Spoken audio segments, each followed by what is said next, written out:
Hello, everybody, and welcome to the Sorting Hat Podcast, the show where everything and anything can and will be sorted into the various houses of Hogwarts. I, as always, am your host, Michael Barryte, joined by my co-host, Brice. Girl, why you looking such a hot mess? You don't even have your swing tag protected, girl. Get it together. Jesus.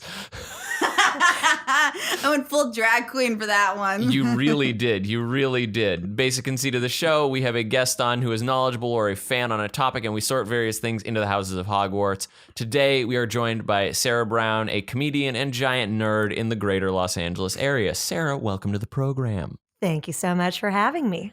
Now, Sara, we gleaned from our discussion with you that Beanie Babies is what we are going to be doing. Oh, yeah. I was a big time beanhead. Is that That's what they were called, beanheads. Absolutely. Okay, well, what do you suggest that they be called, Michael? Like baby mamas.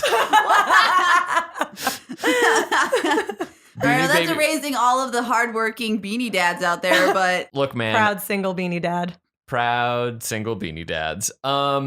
So I think for many of us, as we're all roughly within the same age group. yeah, we're all millennials. We're 90 kids who will We're remember 90s this. kids. We were all exposed to the Beanie Baby craze of 1995 thereabouts. Yeah, Big time. it ran from like 95 to around like 97. Like, I think that's like when like it was on its way out. That was the big craze. But as someone who came of age a little later than that period of time, I was still deep in it in the 2000s, Hell like yeah, early Sarah. 2000s. And there was still a market, but it was less of like the 3 Beanie Babies per family and like very exclusive. The supply had gone up and the demand had kind of stayed the same. So it was still out there, but it wasn't like that signature craze that people really think about when they think about Beanie Babies. Right. That was a What do strictly you- 90s occurrence. What do you remember about it, Michael, if Well, anything? I definitely fell victim to this a handful of times where just getting like swept up into the craze and needing to sort of follow the lemmings with pop culture. The same was true with yo-yos for me, with Pokemon cards, Oh, with big Magic the time. Gathering cards.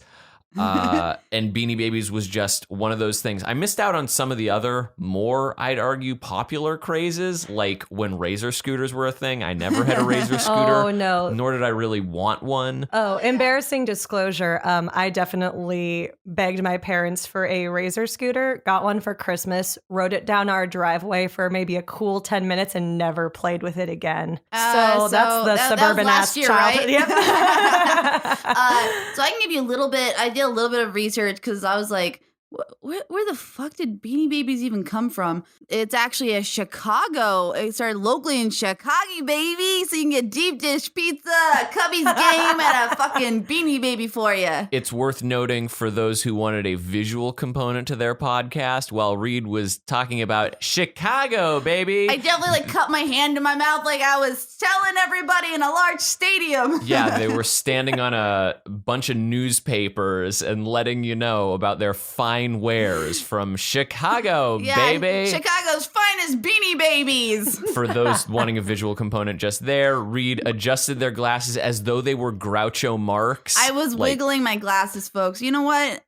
I think podcasting doesn't have enough visual aspects to it. So I just thank you for describing all of my actions. I swept my arm in a grand gesture just now. Sara, tell us what your real exposure to Beanie Babies was.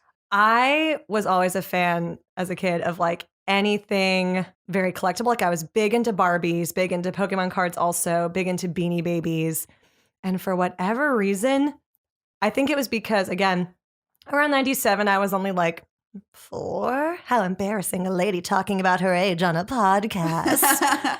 But by the time that I was like really into them, like, 7, 8, 9 years old enough to like articulate what I wanted, they were so much easier to get because the biggest heyday had gone down. So it was like any gift giving occasion, like anyone knew what to get me. It's just like, oh yeah, Beanie Babies, boom, done. So by the time I tapped out of being super into it, by the time I was about 10 years old, I probably had like a cool like 40 or 50 Beanie Babies. Whoa. And I loved those things. Like all my friends had them. We would play with them for ages.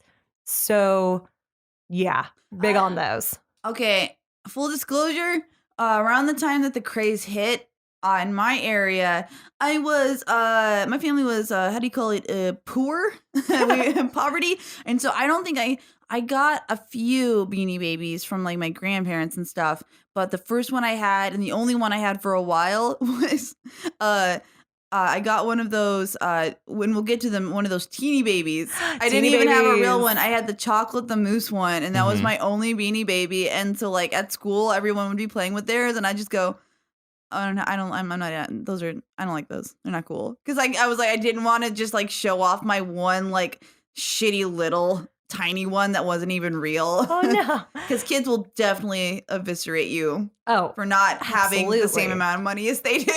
Children, what do you mean? They're all pure of heart and never mean and assholes. What do you guys remember the meanest thing that a kid's ever said to you in school? Christ. Let's bring them up. Let's get those traumas out. I'll go first because, like, you know, I brought it up.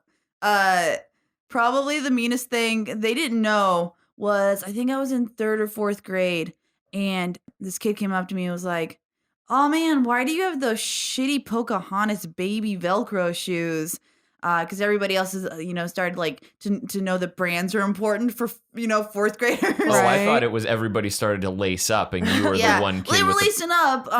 So you know, it definitely had that element of like, kid does read know how to tie their shoes. But it was specifically that I had like baby shoes. It looked like, you know, little kid shoes. But what they didn't know was like my family couldn't afford to buy me new shoes. So like I was like wearing shoes that already didn't fit me properly. And so I just had to be like, I love Pocahontas. What are you? And then probably just like ran into a bathroom and barfed. I really hope that memory has also stuck with that person. And I really hope they feel terrible. Like, I hope so. I don't know, kids just don't understand, I think, half the time when they're being shitty. I think when you get to your teens, it becomes less acceptable but when you're a kid, you're mostly just like emptily like echoing the shit that you're seeing around you, especially from your parents and stuff. So yeah. Well, like on a similar note, the thing that sticks with me the most is I have 2 moms, obviously. And when I was a kid, obviously, from what we've heard on you in the pod so far, obviously you have lesbian moms. Yeah, don't worry. Lesbians can also spoil their extremely suburban children. You know, it takes all kinds. But like as a kid, like that never struck me as like a novelty. So like the mechanics of that never made any sense to me. But I remember one time being in maybe like 4th or 5th grade, this person I didn't know super well because they weren't in like my class, but they were the same grade, the same school, asked me some casual question that referenced a dad that I, of course, didn't know how to respond to.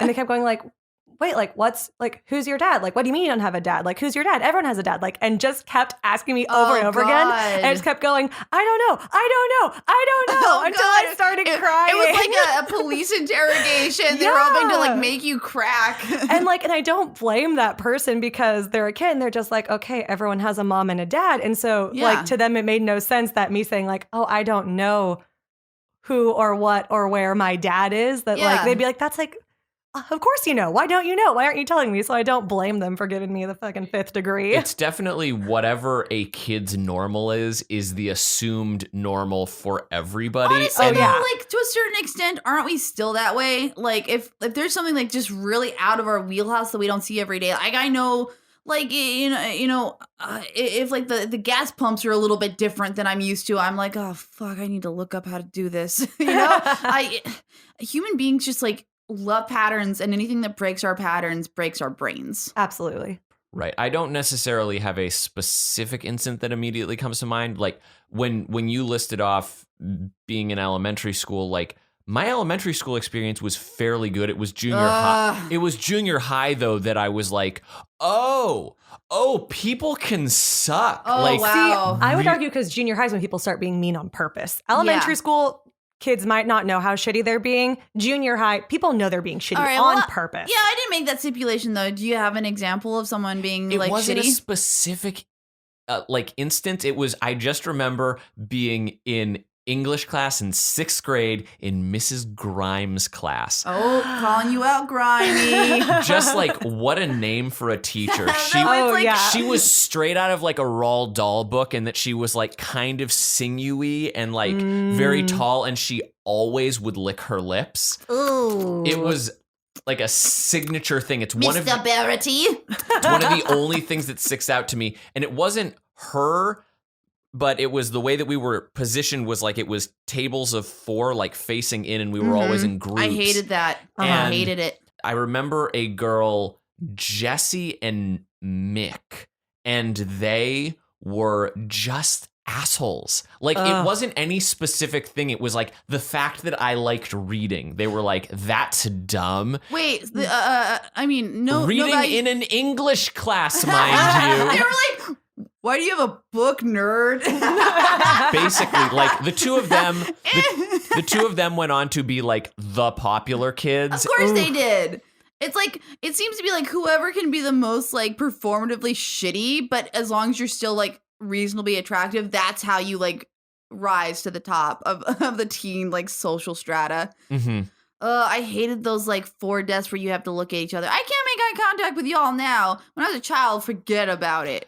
But back to Beanie Babies at hand. Soothe the pain. Beanie Babies, I felt were a unifying force.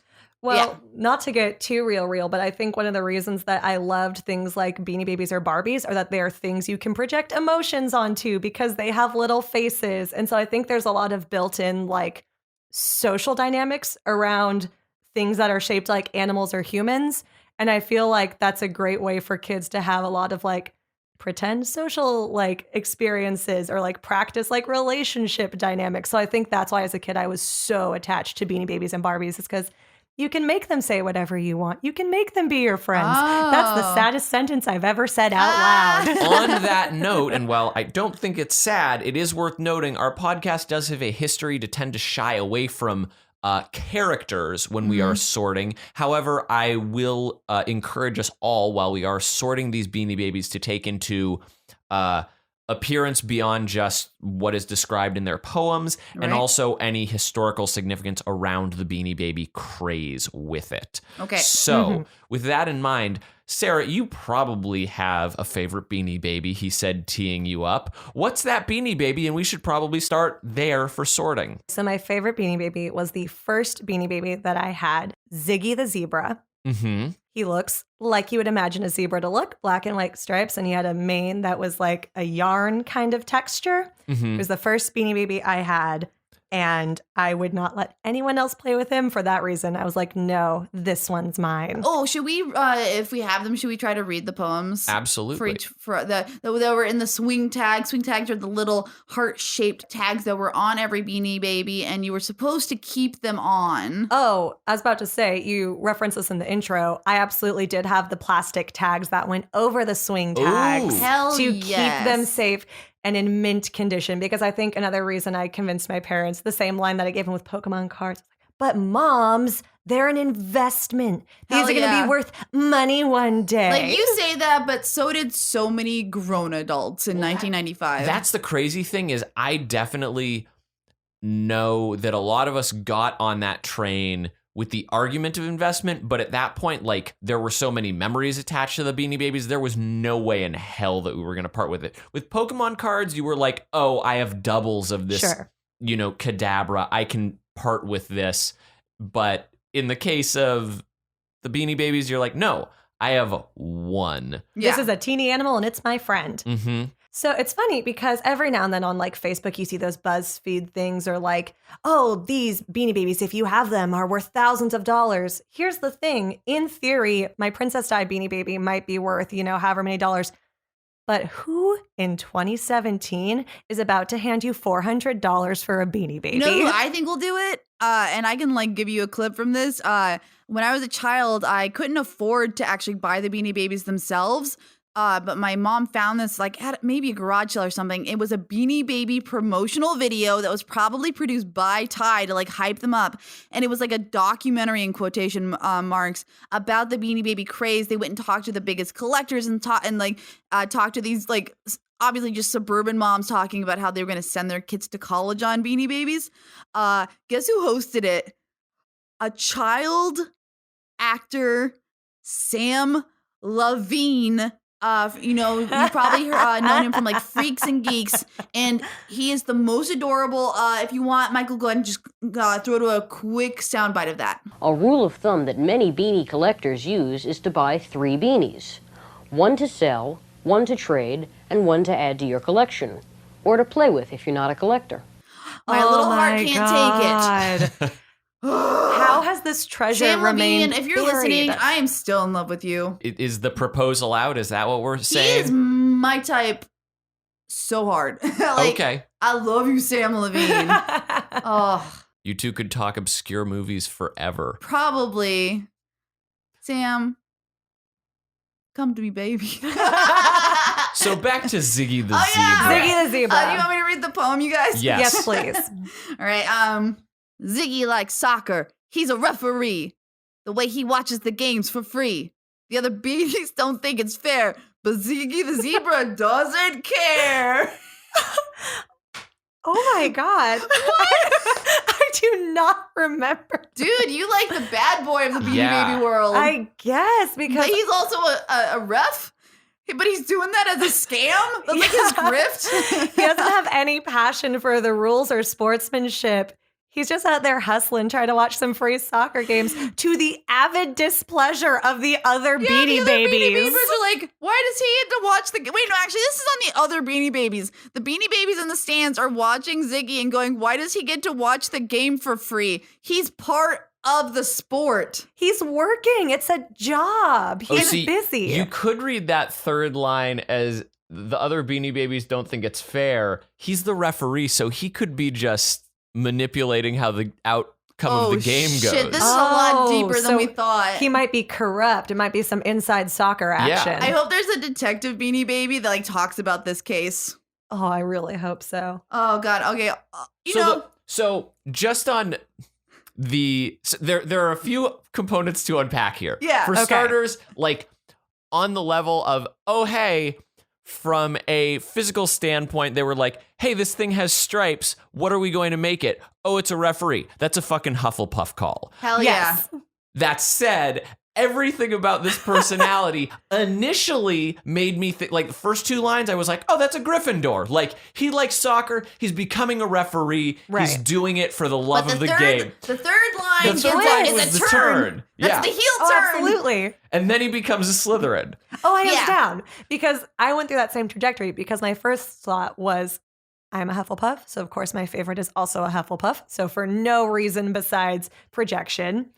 And then I thought, I was convinced he was a Gryffindor till the end because I said, oh, he doesn't care. He's doing what he thinks is right. And then the more I thought about that way, he watches the games for free. I don't think we can say anything but Slytherin. I mean, yeah, because like I always say, Gryffindors and Slytherins are like a hairs away from each other in terms Yes. of like character. But it all comes down to, are you self-motivated or are you motivated for the good of everyone else? And if Ziggy's like, I don't care what anyone else thinks, that's a Slytherin call. Unless we've been misreading the corruption, and the corruption is at the hand of the soccer games, which maybe didn't have God. a referee before Ziggy. Guys, I'm going to be and online. he's the one enforcing the rules. I'm going to be up at 4 a.m. online tonight, like getting to the bottom of this. Because this feels like this is like not an accurate representation. You know, like somebody's lying here. There's a potential for a defamation suit somewhere. We just Serial don't know season where. 4. Right. It goes all the way to the top at tie to let us know where the corrupt Beanie I'm Baby gonna be Ziggy's the at. Sarah Koenig of this Beanie Baby scandal. I went to the factory where they produce the Beanie Babies, and Bum, bum, bum, I have to bum, say, bum, bum, what bum, came bum, next? bum. I never expected. And then they would like cut to commercials so you could Serial MailChimp. has hands down one of the best theme songs ever. And the fact that it changed in between season 1 and season 2 is maddening to me because season 2's theme song is not nearly as good. Like it's the same shots melody. fired. It's the same melody, but they just changed some of the orchestration and not for the better. Anyway, What baby are we going to next? are we going to Chocolate the Moose? I feel like we I think we mentioned should. that. I feel like we owe it to Chocolate and also to the past Baby Reed. Sure. Yeah, I know that Chocolate was one of the most popular. Also was the one that I grew up having, the Teeny Baby. The Teeny Beanie. Mm-hmm. Well, and Chocolate was one of the originals. Yes, I believe so. There were 8. 9. Nine. I'm sorry. That's why you have me here. Right. But chocolate was one of those guys. Do you have the poem in front of you, Reed? Oh, hell yeah. Okay. This is Chocolate the Moose. Licorice, gum, and peppermint candy. The moose always has these handy, but there is one more thing he likes to eat. Can you guess his favorite treat? Question mark. Okay. Oh my God. Okay. I mean, do we even have to guess? On the count of three. One, two, three. Hufflepuff. Yeah. Oh, my little baby chocolate moose. Oh man, I didn't know that moose was me as a kid.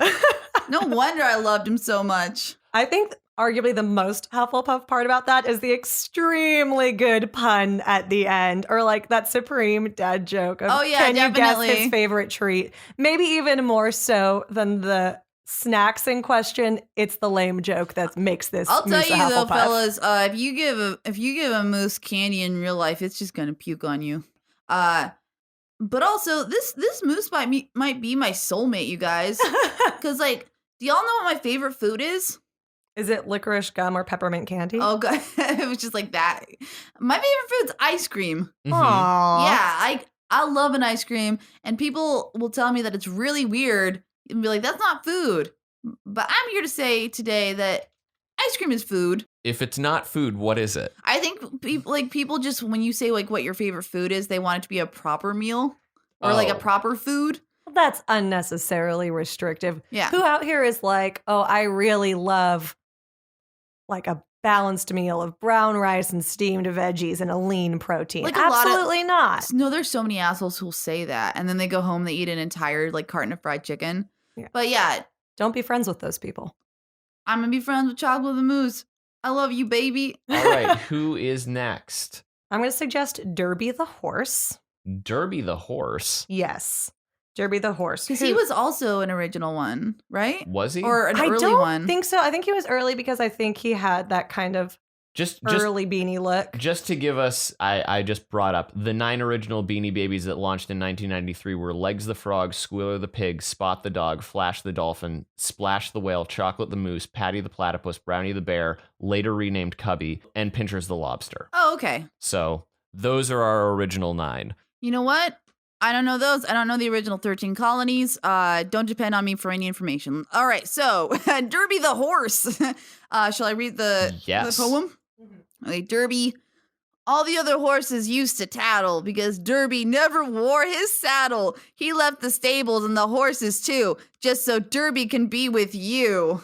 Okay, so this is a flip side in that it starts sort of Slytherin and then goes more Gryffindor Hufflepuff. You know what I'm gonna say? This is ultimately a queer narrative, as one of my favorite comics, Bowen Yang, would say. This is a young buck who is being forced into conformity by his community, but he refuses and takes off to the big city to be with people who will accept him for the way he wants to be, which is without a saddle. Inspiring. Yeah. Derby, the queer hero we've been asking for. Mhm. So Derby used to make all the other horses talk because he chose to be different, Mm-hmm. and then he left because he wanted to be with you. Yeah. What a sweetheart. No, this is like such an inspiring tale of never letting your haters get you down. Mm-hmm. I have so many, so Just from a visual component for those curious, Derby is a light brown or tan colored horse. He has a sort of white diamond on his like forehead and a darker colored mane and Mhm. tail, like a dark deep brown. and I think they were yarn. And I do remember one Mhm. piece of trivia about this baby. If you could find one where the factory had fucked up and not cut the mane properly, it would be in little loops, and it would be a lot more. It would be worth a lot more money if you could find one that had uncut loops on its mane and tail. That's crazy. Yeah. Should we then move on to the misprint sort of situation? Yeah, we can touch on Yes. those things. Because I remember one like significantly. If you had any sort of Beanie Baby that had something wrong with it, but it was still wrong fresh from the factory, it was supposed to be worth like exponentially more than Right. otherwise. The one that which is insane. the to one that think comes to about. mind is Peanut the elephant. Yes. What Let's happened with that dive one deep again? on the peanut conspiracies. All right. So Peanut the elephant was not one of the original 9. No. There was a few different iterations of Peanut. There was one that was like a very light blue, and then there was a dark like royal blue. And I want to say the light blue one came first. Hang on, I am double checking before I. While we do that, should we sort Derby first? Oh, I And think then we can move on to Peanut officially. Oh, I thought we sort of had declared that it was a Gryffindor. Oh no, I don't know if we even said it out loud, but it's definitely that's what he is. I think it's a Gryffindor more than a Slytherin, and I will tell you why. Because Derby's big thing is that he refuses to wear a saddle, which Mhm. is, of course, something that helps a horse interact with a human. But he left the horses to be with you, presumably a human. Yeah. Which is, instead of trying to like buck the whole system, pardon the pun if you will, he just wants to do it on his own terms.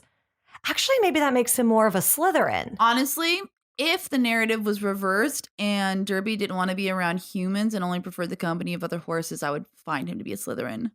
But Huh. because he is brave enough to buck everybody's expectations, to be with another person, that's a less selfish act. Mm-hmm. That's why I say he's a Gryffindor. I can see that. Not trying to buck the whole system, just trying to do it on his terms. Mm-hmm.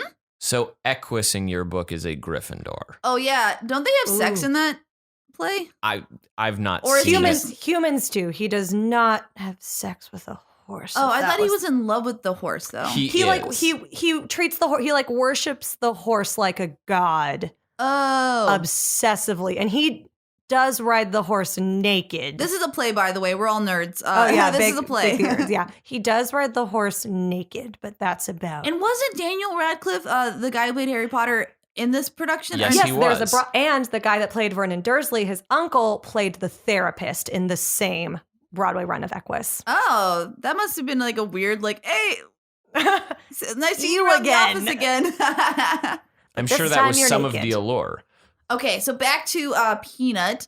So apparently, Peanut is actually the Beanie Baby that got this all kicked the fuck off. Really? Yeah, according to this BuzzFeed article, because I'm only using the finest resources, in like 95, like around 95 in Chicago, you know, where you got your classic original home style Beanie Babies, they were not selling well. So much, in fact, that some of the stores were like, I don't want to order. I'm not going to order anymore. These aren't selling. Mhm. But it was when he released this elephant that people were like, oh, I like this. And like, it was Peanut that like made the Beanie Baby, like Thai Beanie Babies what they were. Also, I have now found the same article. We were wrong. It went from royal blue to baby blue. And that was one of the factors, is that it was more appealing when it was a brighter, lighter color. It was more Mhm. kid friendly. Yeah, it says here, when they decided to make it the new color, it like just like turned the corner for them. And I definitely feel suddenly having this wonderful urban legend around, oh, there was another color of this Beanie Baby paired with eBay just kicking off.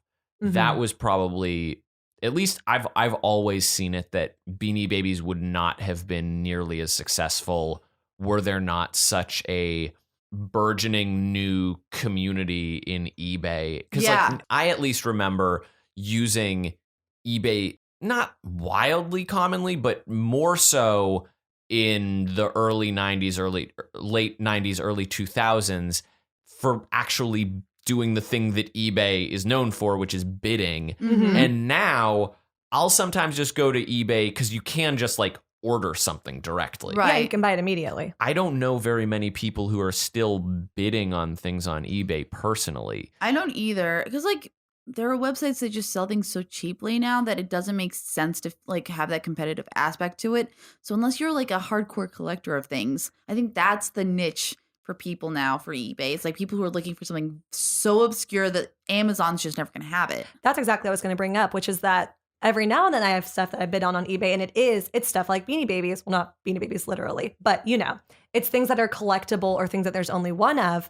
Something that comes to mind is there was a Pokemon board game that I was trying to buy from the early 2000s that is worth around $50 now. So what people will do is they will put the price super low. They'll put it for like $25, then open it up to bids because Right. anyone searching it is going to see that low price point, and then they can drive the price way up past like, $50 up to like 60 or 70 because people are just bidding so much. So I think bidding still exists, but the only things people are going to bid on is something that they couldn't go to Amazon and buy directly. Right. Something that is rare, something that is no longer in production. Mm-hmm. And I think it's great bringing up eBay because I think that's what helped bring Beanie Babies from a local thing to a big craze, is because Certainly. we finally had a modicum to like bring the commerce side of it so much more widely spread than just the people that you know in real life. Now you have the internet that can connect a Beanie Baby weirdo in Chicago to a Beanie Baby weirdo in Los Angeles or New York, which is what made this thing so global. Yeah. And like, you have to understand how much of like an instant fire this was. So like, this is 1996, right? And when they were struggling, it took 4 months for it to go from nothing to becoming a national, like moving out of Jesus. Chicago, becoming a national craze. So we're going to keep that in mind as we sort. And I will also pull up, this website fucking sucks. I've got the poem ready to go. Oh, okay. It's Peanut the elephant walks on tiptoes, quietly sneaking wherever she goes. She'll sneak up on you, and a hug you will get. Peanut is a friend you won't soon forget. Oh, that's creepy. I'm also going to say Ooh. that's an awful rhyme, rhyming Yeah. get with forget. That's They had to straight write up a lot of Limp poems. Bizkit School of Songwriting. Peanut does not get consent. I'm going to just call you out, Peanut. You do not get consent. And while, of course, there is never any excuse for touching someone without their consent, can you think about how damaging it must be to be, I feel like there's some body issues here, to be an elephant named Peanut, something small, who is so self-conscious about her size that she tiptoes everywhere because she doesn't want to seem big. Like, to me, that's so sad. No, she's being predatory. You need to not buy into this narrative. They're saying you're not going to forget it because it's a trauma. No, Peanut, I'm not having it. We need to talk about cyclical abuse, though. So in this situation, when we say Peanut the hug, we're predator. assuming a hug with the trunk, right? I imagine her getting up on her hind legs and just getting you with those tree trunks. That's a more terrifying image. I don't think you could complete a hug, though, with stubby elephant legs. Their legs are so small, I don't think they could cross around a person. I think That's it would why have she to be a doesn't ask, trunk because she hug. knows the logistics are terrible. I'm mad at this Beanie Baby. Well, from a historical standpoint, one would be quick to assume that Peanut is a Gryffindor. Based on the poem, it seems a little suspect, and it seems like, Reed, you're leaning towards Slytherin. This is a Slytherin. I don't think Peanut's a Slytherin. I think Peanut's actually a Ravenclaw. All right, explain yourself. Because I don't think Peanut is necessarily very self-serving, but she is extremely tactical and analytical. So I think it's very easy to say Peanut the Predator is a Slytherin because Slytherins are bad. I think she's just an extremely questionable Ravenclaw. Because I don't think she's very ambitious. She doesn't want to rule the world. She doesn't want to save the other elephants. She just wants to make the best of what she's got by sneaking So around you're on saying tiptoe. she's just a problematic Ravenclaw? Yeah, You're- I think she's a you're- shitty Ravenclaw. You're saying, like, you're almost trying to describe Peanut as a Sam Fisher, just like splinter selling in, Yeah. but with hugs, not Yeah. murder. Yeah, she's smart. She's not cunning. She's smart. She's not like, I don't know. Yeah, I think she's just an extremely shitty Ravenclaw. I don't know, man. I mean, I'll take it, but she needs to ask. Also, I'm not, if, in public, if you ever meet me, I'm a very friendly person, but dudes, I'll say I don't like when people just hug me without like me knowing them. I don't know about you guys.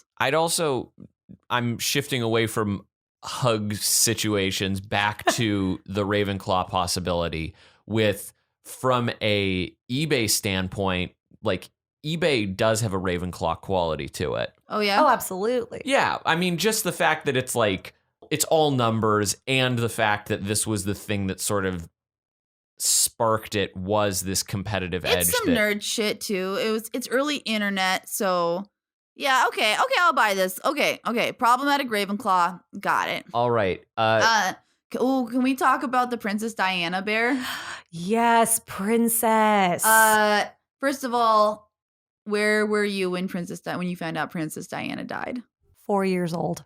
I want to say I was at my grandparents' place in Laguna Hills, but I have no honest to God gauge. I feel like a lot of historical events for me prior to 9/11 all just in my mind took place there because a lot of conversations took place there. I definitely remember the O.J. Simpson trials going on and being on while I was at my grandparents' place. The big like stories of our childhood are probably like Princess Diana, John Benet Ramsey, O.J. Simpson, and then what was 9/11. Yeah. Princess Diana though is like singularly like even more different from the rest of those in that it could have been entirely avoided.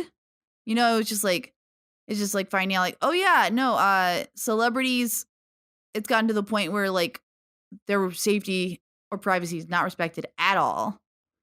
Because y'all know the circumstances of her death, right? Well, the conspiracies around it as well. Are you including in that? Ooh, we Here, could get into the conspiracies. Let me speak up for the more millennial among us. Because like I said, I was 4 years old when she died. Yeah. And my parents, I mean, we didn't talk about it when I was of age. 9/11 is the first out of all of those things I remember. And it's the first world event I really remember. Oh, gotcha. So all I'm aware of is that she died and that there are conspiracy elements. But unfortunately, I don't actually know a ton else besides that. Because essentially it was the fact that she was in a limousine with her new husband. I think they were married. Or the guy she was dating, and paparazzi were being so aggressive following their car that they caused an accident. Yeah, so she died because the paparazzi allegedly. was like, what's all right, guys? We're going to conspiracy corner. There's the argument that the driver was like intoxicated, or there's also, I think there's some argument that there was some struggle in the car that actually led to. Ooh. But this is me like pulling minor bits and pieces. I'm not having gone down the thread. The main thing that made Princess Diana such a big deal to most of Western society, if not the entire world, was she was sort of breaking down the large walls that the monarchy had established Of like propriety. and she also was the first, I believe, of royalty when she was the princess at the time, of interacting with an AIDS patient, which was like a big deal because She was a big humanitarian. Huge. But like in the, what I'd imagine is the most genuine sense you can be when you're in that position in life. Right. Yeah. And then there was the divorce, which was also a huge deal because royalty getting a divorce, like the last time we did that, it was when there were beheadings because he didn't give him a son. And like last time we got a church out of it. Because like contextually, their wedding was one of the most watched things of our entire generation. Like more people watched that than probably like, I can't even think of anything else. It was just fucking bonkers because it was very much like the fairy tale story of a princess and a prince finding each other and, being in true love and like, leading a country together. And if this was 97 we were just saying, that means we're past the Disney Renaissance, which means we're a good, 5, 6, 7 princess movies in. Yeah. And so like, it was this whole idea that she was shattering of saying like, no, I'm an actual person. I have agency and I'm not satisfied with where I am in life. And I'm willing to give up maybe one of the biggest responsibilities, but also, privileges in the world because I want to lead my genuine life. And so I might not necessarily like a my big heart is stan. breaking over this. I'm not a big God. Princess Di stan myself. But what I can say is, out of all those tragedies that we talk about, this one is like uniquely different in that there was a large commodification of her death. A lot of people cashed in on the death of Princess Diana, like in like a way that's really weird. Like even when you can't even tell people are being heartfelt, but are there any of the other like things that we talked about that had an Elton John hit song about it? Like Candle in the Wind came out like almost immediately after her death. So there was a top 40 song about her death. And then we have this bear, the Princess Diana bear. And let me read you the poem because this is the creepiest one we're probably going to read. Okay, so here is the Princess the Purple Bear. Of course, they don't say her name. But all right. Like an angel, she came from heaven above. She shared her compassion, her pain, her love. She only stayed with us long enough to teach the world to share, to give, to reach. Oh boy, a lot to unpack there. So, starting off, this was one of the ones that I had that I remember very strongly, and that for a fact I can still see it in my parents' house because I know where it is still in my childhood bedroom. It didn't get. So you have one of these. I have the princess bear. Mhm.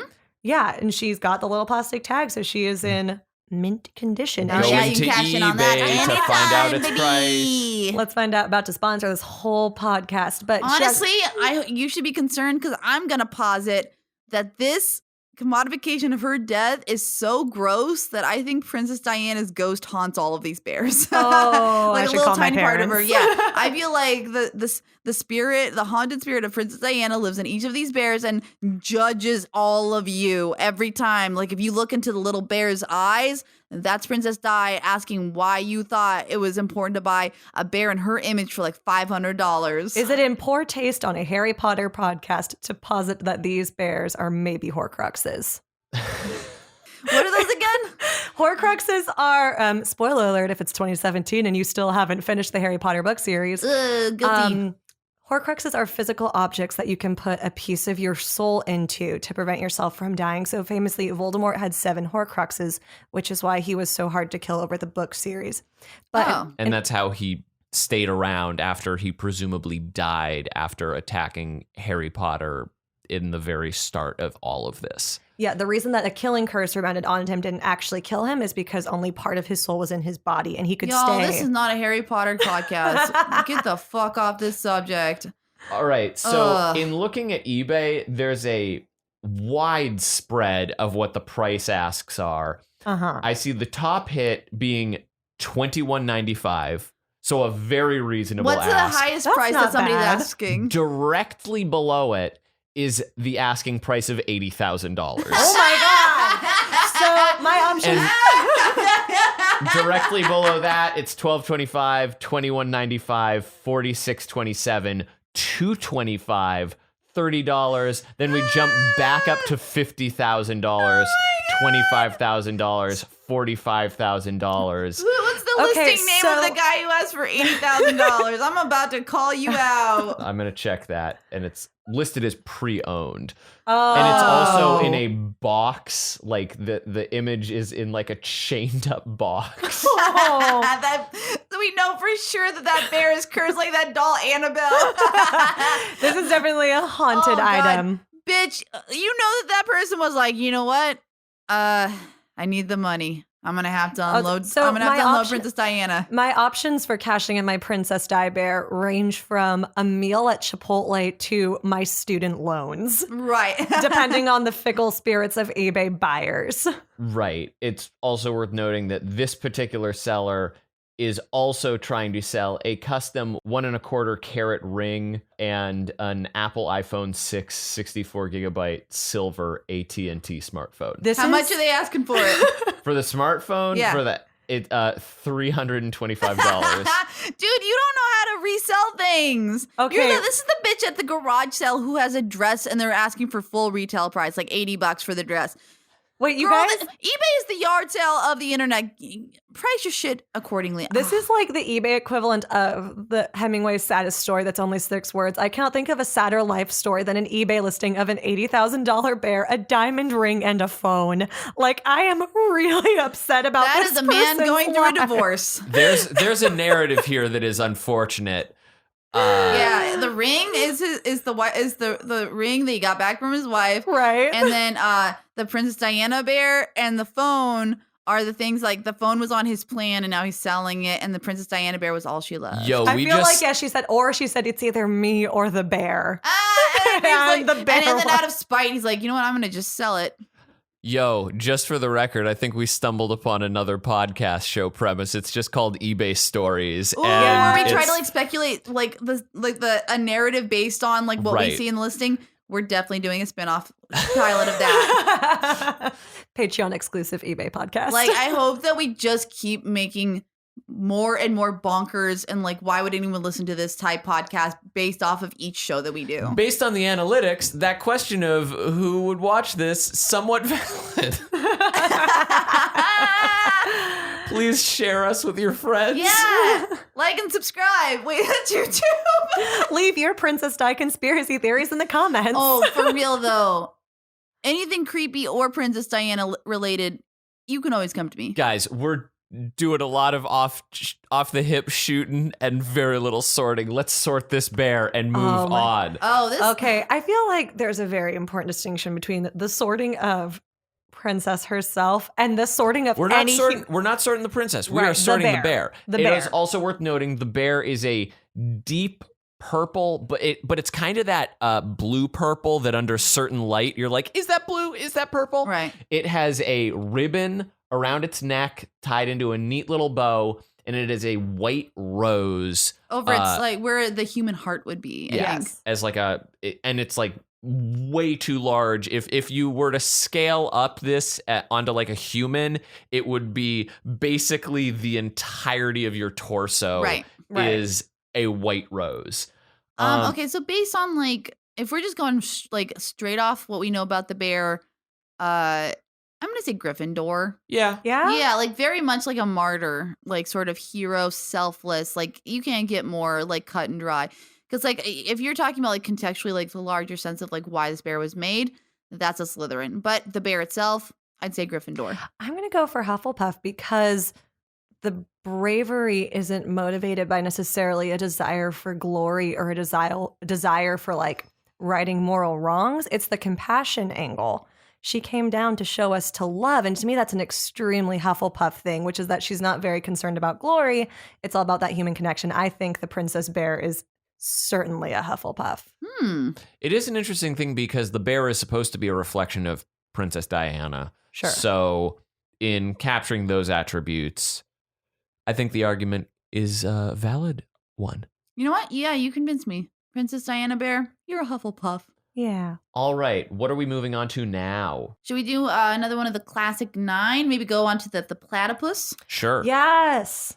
Patty the Platypus. Read us that poem. Okay. Ran into Patty one day while walking. So first of all, this is the first person narrative poem. It's our first. All right, sorry. Ran into Patty one day while okay, this just sounds like your mom telling an anecdote. Like you go to visit your mom, like, hi, mom. All right, I'm gonna say this as though I'm your mother, Michael. Okay.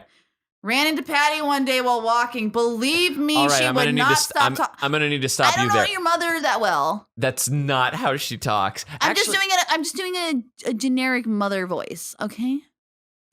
But you said your mom, so I'm. Well, if I try to do an actual one, it might be offensive because I've only met her a couple times. I might not like. Were you going to do like you're like, oh well, Michael is Jewish, so like I'm gonna do like a Jewish. No, I wasn't gonna like go full like stereotypy like Barbra Streisand or something. No, I just meant like I didn't want to do like some voice that you're like, why would you think my mom sounds that way? Although I still ask the question, why do you think my mom sounds the way you did?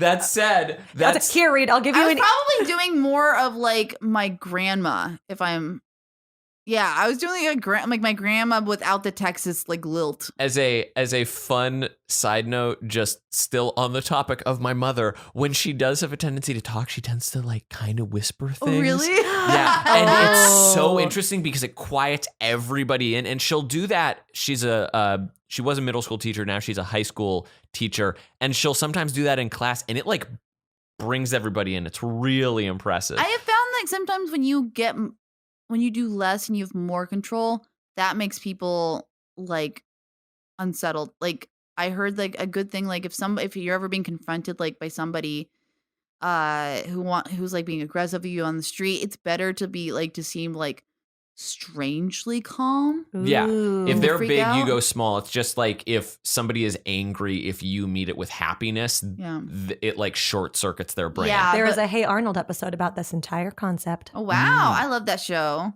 Okay, so let me try again. Generic mother voice. Here we go.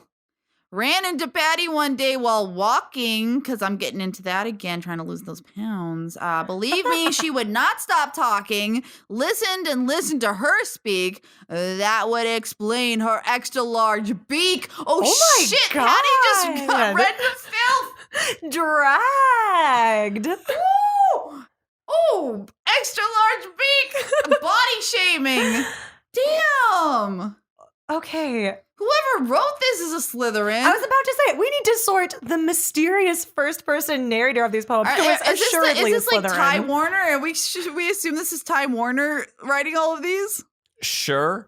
It's very peculiar that, I mean, I'm curious now if, no, because I'm looking at Pincher's the Lobster, who was another first, and that is not from a first person narrative. That's like much more third person. Oh, But we this can is agree. so weird. Patty was one of the original ones. Obviously, they hadn't quite hit their niche yet with these like They're friendly, figuring out the endearing formula. poems. Yeah. Because this is, a little sassy and a little mean for a Beanie Baby. So definitely one of those earlier ones, still getting the I love swim that of the things. early ones just did not have anything going on. It's like, the moose likes candy and the platypus talks. They don't have any Like, careers. They did not have like the nuance of they were not like they were so two-dimensional. I There's just no need more. narrative. There's no character growth over Like, these poems. What is the soul of a patty? I will say, I'm just going to read Spot the Dog and Square the Pig, because Okay. those were also first ones. Okay. Spot the Dog. See Spot sprint. See Spot run. You and Spot can have lots of fun. Oh God! Watch out now, because he's not slow. Just stand back and watch him go. That one sounds like when improvisers try to rap. Oh. That's my nightmare every time somebody gets pimped into rapping. And then Squealer the Pig. Squealer likes to joke around. He is known as the class clown. Listen to his stories for a while. There is no doubt he will make you smile. Ooh, rough around the edges come on on, these. Ty. Yeah, you stick to making Beanie Babies, Well, dude. it's also worth, like, the first two lines of that one are like, the rhythm is very clear. Yeah. As soon as I got to listen, I was like, oh, that's not. Oh no, the- this thing doesn't scan properly at all. Yeah. No. I'd argue some of these are more hits than misses. Patty the Platypus, though, it's an oddity within that original 9. Can in that it's- somebody Google if Ty has an ex-wife named Patty? Ooh, I will say Patty is the best out of all of these original ones because this is the one where you have a distinct point of view. You know what Patty's deal is, not just like what she's doing, Mhm. but you understand more about her character. But I would say overall, all these originals are just Hufflepuffs based on how fucking dorky these poems are. They're a lot more sing-song, and they are fairly safe as far as... Yeah, you're playing it safe, Ty. But Patty is the first one that went out on a limb and was like, let me tell you about this gabbing platypus. Yeah, so like first of all, you have to know from this narrative that Patty like just caught this person like going someplace or like exercising, interrupted what they were doing and wouldn't let them go. Which Right. is made more funny when you just remember that Patty is a platypus. So in this narrative, in my head, it's a human who is walking down the street, and suddenly this platypus is like, yo, have you heard? And then that person just like goes into a state of shock Yeah. as this platypus just talks at them for Because far too long. We didn't We- describe okay, what we- she looked like Which is what I was about to bring up, which is that Patty looks nothing like a platypus. an actual one. She's like magenta or pink or something. She is purple, and she honestly looks like a weird purple splay-legged duck. Yeah. We're just saying she's not anatomically correct. But she for- doesn't for a have platypus. the little beaver tail. Right. She has like a very round, like pear-shaped body. And yeah, she's purple, and then she's got 4 little yellow, like splayed feet that look kind of like duck feet. I mean, I think they're orange, actually. Point is, I 100% thought a platypus and a duck were the same thing growing up. So Oh.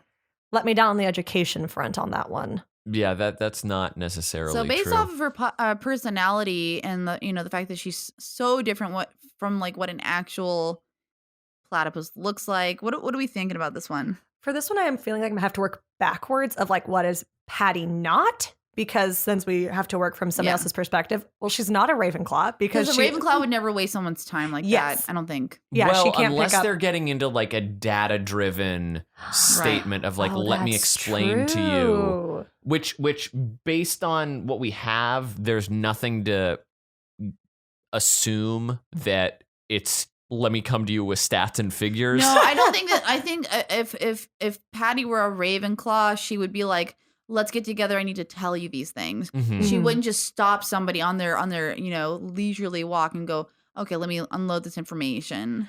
And that same lack of like tactical analysis is why I think Patty also can't be a Slytherin, right? Who would have sort of a sense of what is the best way to make, because obviously Patty misread this person and doesn't know how to get what she wants from them. Honestly, I think that this Patty might just be like socially awkward and just isn't picking up on the social cues. I'm of the mindset that Patty's a Gryffindor. Whoa! Yeah. Why? Because she's coming in hot.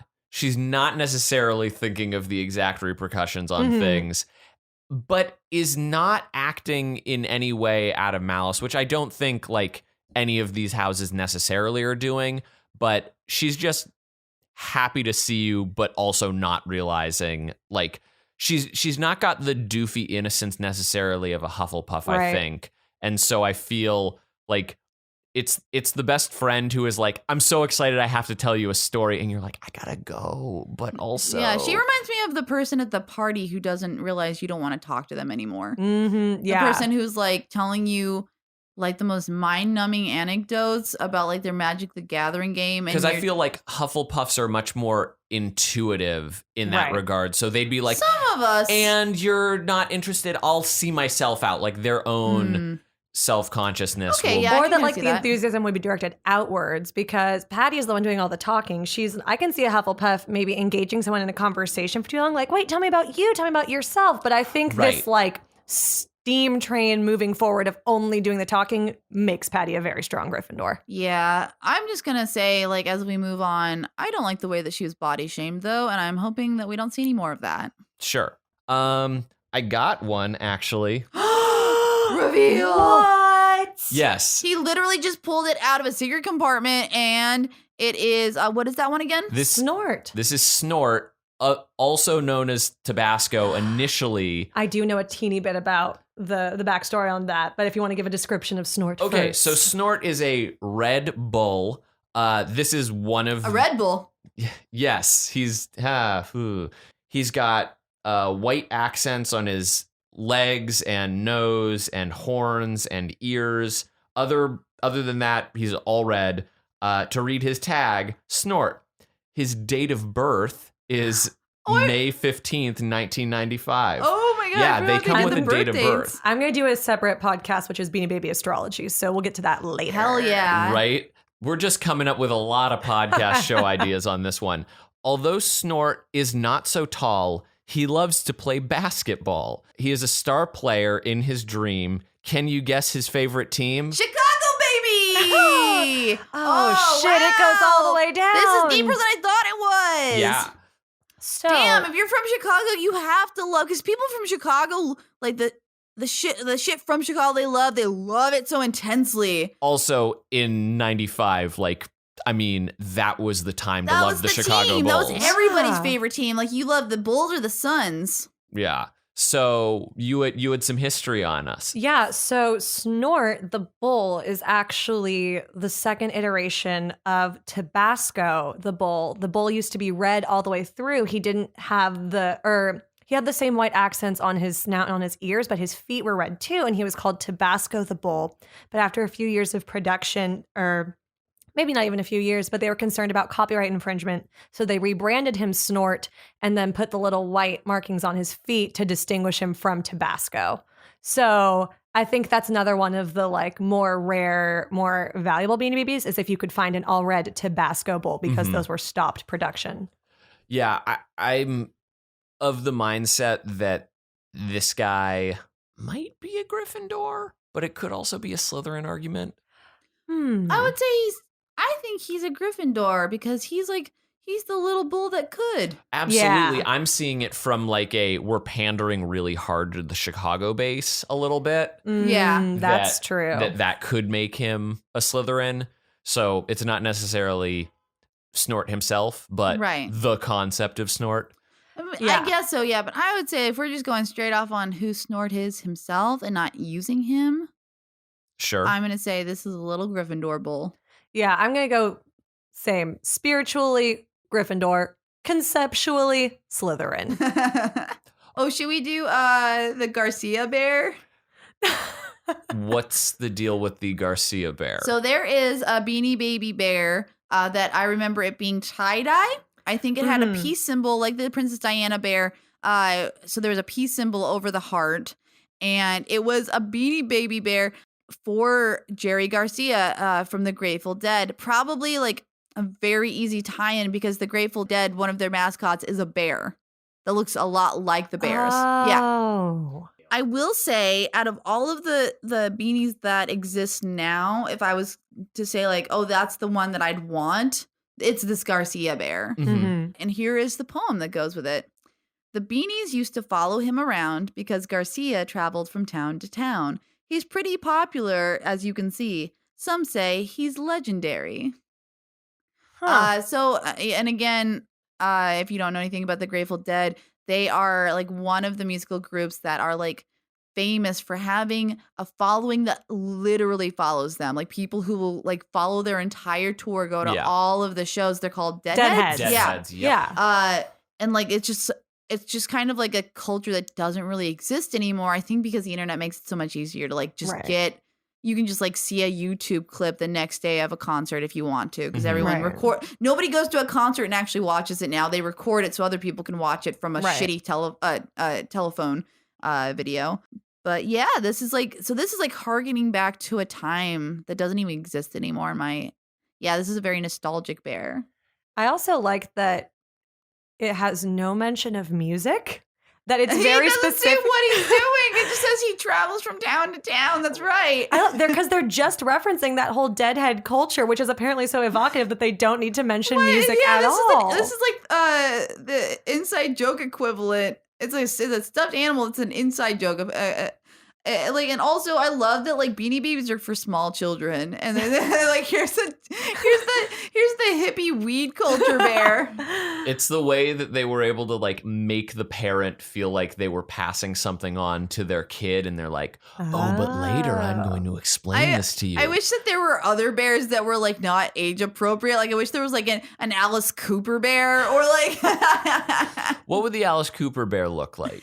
like it would definitely like have like maybe like the goth makeup on. I'm gonna go ahead and say it would be a rooster like Coop Cooper, but an all black rooster. I think that's good. Ooh, Yeah. That's fun. How are So we? he's legendary. He's popular. People literally follow him like a Christ figure. So we could say, like, this is maybe it's called Garcia, but this is maybe the Messiah of the Beanie Baby lore. Well, based off of our Bible stories episode, which plugging back to previous episode with David Miller as guest, we decided that like the whole story of the gospel was Hufflepuff. Yeah, Huh. and this seems pretty. We don't know what he's doing. It's never said what Garcia the bear does, but it's legendary and people love him for it. So it's got to be something pretty selfless. So I'd say Hufflepuff is a good. I think that the emphasis on he is leading and others are following, like the leader makes me think Gryffindor. Maybe the followers are Hufflepuffs with that like communal team spirit. But I think because he is decidedly going and others are following, it makes him a Gryffindor. Oh my gosh! And I just realized this. Okay, because some of these bears, and I think they might have just used this tense because Garcia. Spoiler alert: he passed away. Oh no. This is in past tense. Whereas a lot Oh. of the other ones are in present tense. No, the beanies used to follow him around. Yeah. Past tense. He is pretty popular, as you can see, present tense. So maybe they stopped? But I'm saying because he traveled. I'm saying he no longer is doing this thing. Okay. So this bear is dead, maybe? Or Do we have another haunted bear he's dead, situation? or he like something happened where he stopped doing whatever it was He that could like just be retired.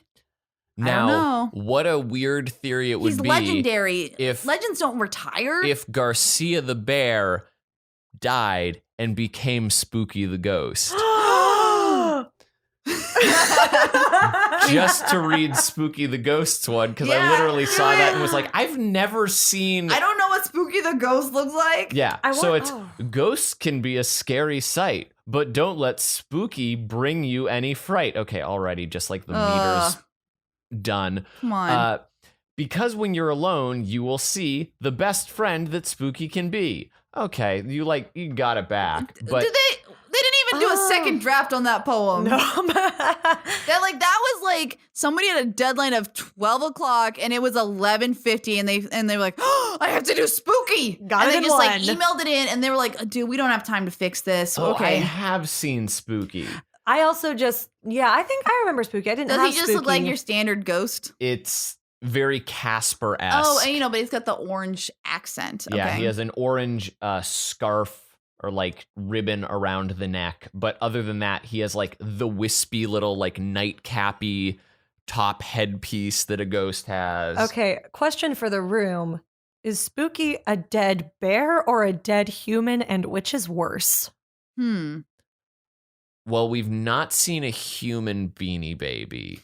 Are there any human? I feel like in like later iterations, I think they made like doll kind of figures. Yes, there were I think they were called teeny boppers, and this happened in like probably closer to 2005 and on, that were like human, like girl, basically Beanie Baby I don't dolls. like it. I don't No, like they it. were not as fun and popular as Beanie Babies. And on that note, I would like to thank Sara Brown for joining us for this Beanie Baby episode. Thank you so much for having me, my fellow beanheads. Okay, I don't want to be called that.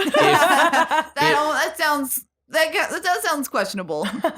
If we would like to find more of you, where might we do that on the internets? Probably easiest would just be follow me on Twitter at Sarah is not famous. Sarah is not famous, and Sarah is spelled without an H, correct? Correct, SARA. Sarah is also part of a show that we do at the Pack Theater the third Saturday of every month at 11 p.m. called The Bacchus. Mhm. And where can we find more of you, Reed? Oh, you can find me on Instagram or Twitter at that dang dingus. And then how can we find you, Michael Barryte? You can find me at Belated Media on Twitter. We'd also love for you guys to leave us a review on Apple Podcasts or Google Play. And you can always hit us up on Twitter at sortinghat_pod, where we run Twitter polls. Yep. So you can help join in on the sorting. And it's usually a bevy of very odd, esoteric sort of things. Yeah, and like let us know. Obviously, there's probably some beanies that we missed. Hit us up with your faves. Yes, yes. And we'll join you again on another episode of the Sorting Hat Podcast. Bye, guys.